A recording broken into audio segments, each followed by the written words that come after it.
The Hajj. The Hajj is the fifth pillar of Islam. Every Muslim tries to go to Mecca at least once in their lifetime to go through this ritual of the Hajj. On your paper, follow along and fill in the blanks to answer the questions about what happens during the Hajj. When a Muslim arrives in Mecca, they are ready to start the Hajj. The first thing that a Muslim does is to dress in an ihram. An ihram is a simple white dress. Women usually wear just the white dress and a head covering, but not a veil. Men's heads, they wear the ihram, but they have to have their head uncovered through the entire journey. Both men and women may use an umbrella as they go through the Hajj. It gets really hot out in the middle of the desert. The ihram is a symbol of purity. It's a symbol that shows also of equality. It shows that all people on the Hajj are equal in the eyes of God. When a pilgrim or someone who's on this pilgrimage wears the ihram, they enter into a state of purity. They cannot argue with people. They can't commit violence. They can't shave. They can't cut their nails. They can't wear jewelry. Anything that is not just the ihram, they don't change from the time they put it on until they are done with their pilgrimage. On the first day of the Hajj, all of the pilgrims leave Mecca and go towards Mina. This is a small, empty village. No one lives there, and it's just east of the city of Mecca. Pause here and check your answers for 1, 2, and 3.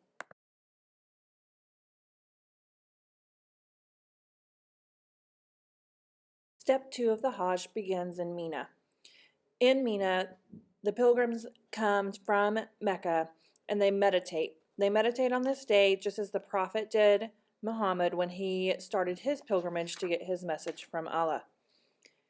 While in Mina, while they are meditating, they participate on the plain of Arafat where they do the waqaf, or the standing. So after they leave Mina, they're going to go and do the central part of the Hajj, the standing. And so they're meditating and praying to prepare themselves for the next part of the Hajj. Check your answers for number 4 and 5. Pause and make sure you have them written down correctly.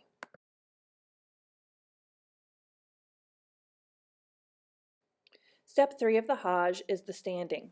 This happens in the city of Arafat. The standing is a time of worship and supplication. These are emotionally charged hours where the pilgrims are praying and meditating to Allah. The standing represents what Muslims believe will be the day of judgment when they face Allah after they die. While they're during the standing, they are asking for forgiveness. They want to feel the closeness of Allah. They feel close to Him because this is on a sacred spot where Muhammad heard from Allah.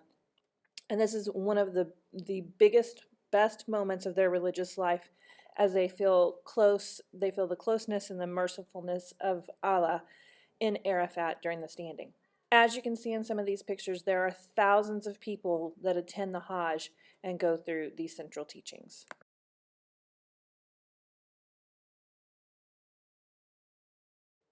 Pause and check your answers for number 6 and 7.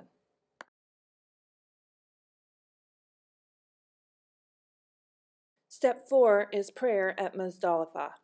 Muzdalifah is an open plain about halfway between Arafat and Mina. When the pilgrims arrive on this plain, they pray and then they collect 7 small pebbles that they're going to use in the following days. Before daybreak on the 3rd day, all the pilgrims move en masse from Muzdalifah back to Mina.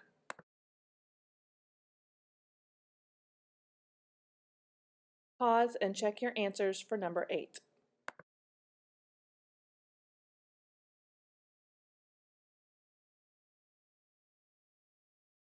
Step 5 of the Hajj is to return to Mina.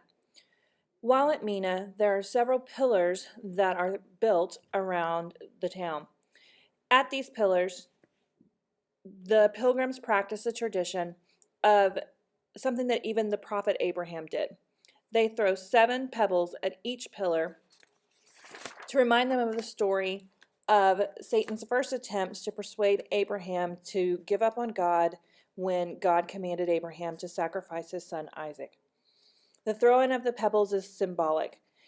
It's the human's attempt, it's the pilgrim's attempt to throw away their evils, to throw away their vices, not only once, but seven times. The number 7 symbolizes infinity and perfection.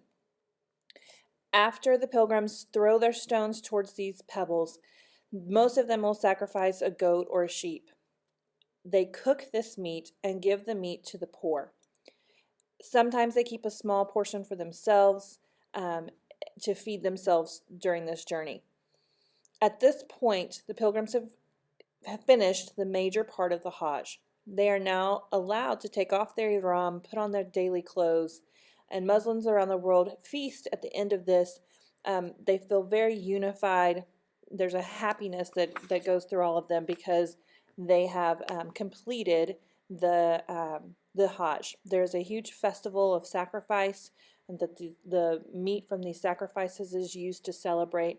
They cut off a lock of their hair to symbolize that they have done the Hajj, and they are now allowed to live as they would in their daily lives after they've completed this major part of the Hajj. Pause now and check answers 9, 10, and 11.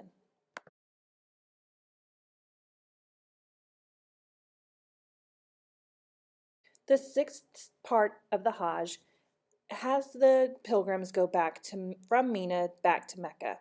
This is another essential part of the Hajj, and it's called the Tawaf. The Tawaf is a 7 times circling of the Kaaba, or saying a prayer recited while walking in a circle. The Kaaba is a black building in the middle of the temple located in Mecca. All of the thousands of people who have gone on the Hajj circle this black building 7 times, chanting and saying the words that were said by Abraham, were said by Muhammad while they were on this land in Mecca. After completing the Tawaf, walking around this building 7 times, pilgrims pray at the station of Abraham. This is where Abraham stood when he built the Kaaba, when he built a temple, an idol or a stone remembrance of his promise with God. And sometimes some of the pilgrims will do the running, and this is a reenactment of the life and time of Hagar and Ishmael when they were taken away from Abraham and left in the desert to die, and they're rescued and brought into safety to live the rest of their lives. After they do this, the pilgrims are completely finished with the essential parts of the Hajj. They have made new friends as they've traveled on these journeys. They say goodbye. They have one last times with their new friends that they've made and their families that they've gone with. And a lot of them, before they leave Mecca, will go to the holy city. In that holy city, they will go to Muhammad's tomb in the temple to pay homage to him there. This is the end of the Hajj, and people who have gone on the Hajj have fulfilled something that they wanted to do in their lifetime. Every Muslim is expected to take this journey at least once in their lifetime. So there's a major sense of accomplishment, a lot of joy, a lot of happiness when they complete this, and they have the distinction of completing the Hajj in their lifetime. And that is the 5th pillar of Islam, the pilgrimage to Mecca called the Hajj.